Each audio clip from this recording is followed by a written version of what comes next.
So I'm going to talk numbers, but I want you to keep in mind that this is only based on my personal experience and maybe, observing what others from the industry are doing and information that I have received from them.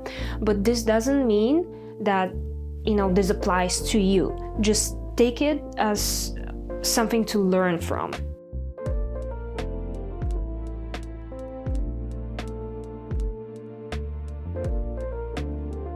Okay, because I know that when I was starting out, I was searching for those videos, where someone would say specific numbers, because I had no idea, I had no clue, I had no experience, so I needed some ground to base that on. Let's say a company hires you to execute a whole project, from the idea to the moment you wrap the finished video with a bow and hand it to the client.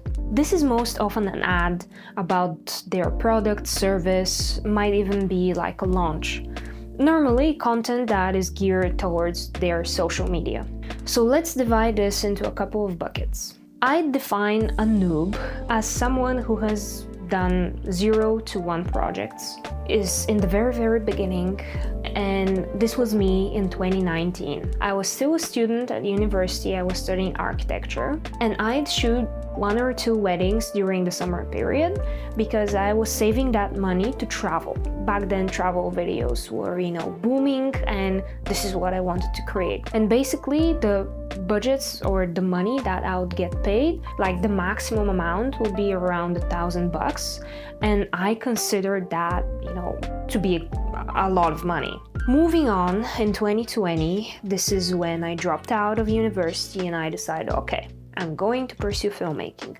Now, as you know, the pandemic hit and there were multiple different factors, but I managed to complete 2 to 3 projects, and basically those amounts were also between 2 and 3K USD. So as you can see, gradually these are getting, higher depending on the projects and experience that I have. In 2021, I was all about pitching brands, and I'd say this was, my intermediate level because I had completed around 5 projects already, and, the budgets that I'd get would be between 5 and 6K USD. I remember back then I was hired for a campaign for a product launch, a gimbal product launch, and I had to do like 5 short videos, each showcasing the product's best features.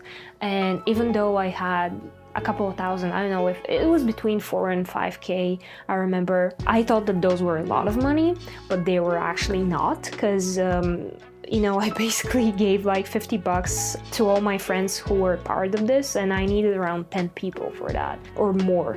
And I was renting locations, like I was brand new to this, but I was trying and I did my best. And I think from the whole budget, like I was left with around $1,000. So you can see that, the higher you go on this, ladder, your expenses are also increasing. So yeah, the budgets are increasing, but then the money required for this project to actually, be complete is also growing. It's not just you anymore, there are other people involved. And then in 2022, this is when I considered that I reached the pro level, when I had already completed, more than 10 projects, and I started landing, 20K, 10K, 15K, 30K budgets, you get it. And 2022 was actually one of my most active years.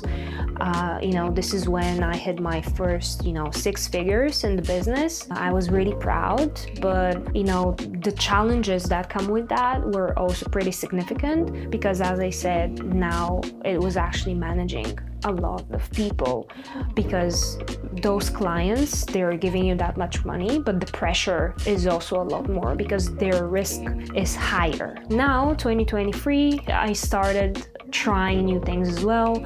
I had a couple of those bigger projects again, but now entering 2024, I'm seeing a bit of a change in what I want to do. Now it's more about sharing what I've learned and building a community. And yeah, I guess I just don't feel like I want to be constantly, on the go, like 24/7, for the rest of my life. And I'm now in the moment of actually trying to appreciate more of the small moments, and this might be a bit too personal, but they recently lost a loved one. And you know, this has really made me think about a lot of life.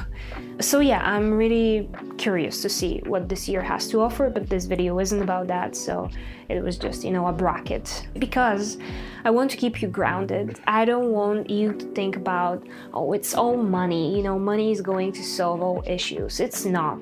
Like, you know, I remember writing in my journal last year, I said, okay, one day I'm going to have all of those financial goals met, but the time with my loved ones, I can't return that, because now some of them are gone. You know what I mean? So hustle hard. I'm all about that.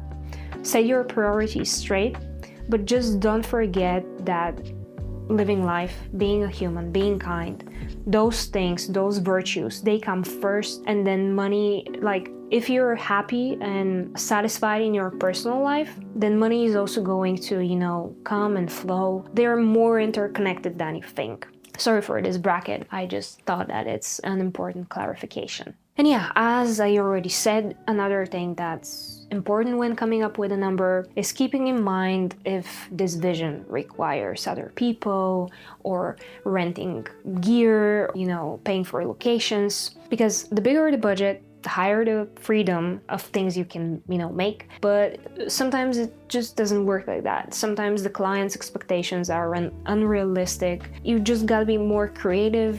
You know, use the smaller budget, use what you have, come up with a creative solution that will satisfy everyone. Lower the deliverables and expectations if you have to, or tell them what you need in order to execute their exact vision. I used to make the mistake of over-promising, because I'm sure you've heard that, under-promise, over-deliver, but sometimes you want to satisfy the client, you know, at this very minute. And I had those huge visions that I could totally execute, but if I had like a 50K budget, and then I would forget that I'm actually working with a 5K budget, but I've already said how much I can do, and the client would end up disappointed, and this hurts. Believe me, this hurts like hell. So before there is some kind of number range set, don't share your exact vision like into the very detail.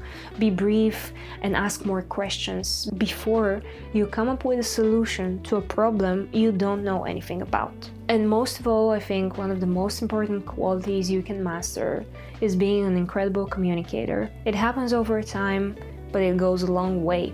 Like, me here is, I'm Mrs. Anxiety. I hate phone calls, and I'm mostly introverted. But I had to learn to be, you know, more extroverted when it comes to those situations, and, you know, cheer myself up and do like a pep talk before I talk with my client, because this really like sells, because it shows that, oh, she actually knows what she's doing.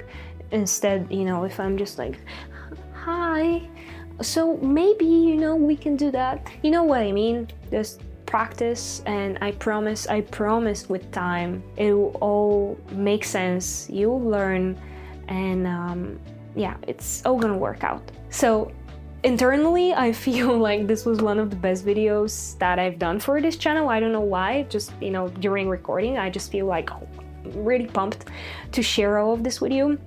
So if that's true for you, if you learned something, if you gained something, please, please, please press that subscribe button. Like, it really helps me a ton. And if I, you know, can have more YouTube sponsorships and stuff like that, I can actually, you know, dedicate a lot more time to this, and it will really help me. So yeah, thank you for being here, and yeah, I'll see you next week.